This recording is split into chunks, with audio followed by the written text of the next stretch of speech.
गळापट्टी किंवा पायपिंग न लावता बॅक पार्ट फिनिशिंग सहित तयार करण्यासाठी तर सर्वात पहिल्यांदा गळा ड्रॉ करून घ्यायचा आहे आणि मेन फॅब्रिक हे उलटं ठेवून त्याच्यावरती अस्तर ठेवून आपल्याला 1/2 इंच इतकं मार्जिन पकडून गळ्याला टिप टाकून घ्यायचं आहे आणि कमरेलाही अर्धा इंच मार्जिन इथं पकडून टिप टाकून घ्यायचा आहे।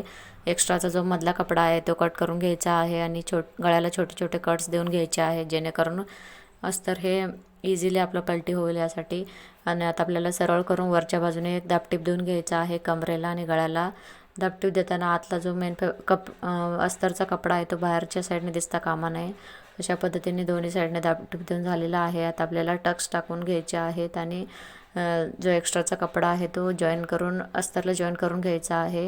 याचा जर तुम्हाला डिटेल व्हिडिओ बघायचा असेल तर चॅनलवर अपलोड केलेला आहे, तो तुम्ही नक्की बघा। अशा पद्धतीने आपलं फिनिशिंग सहित बॅक पार्ट बनवून तयार झालेला आहे।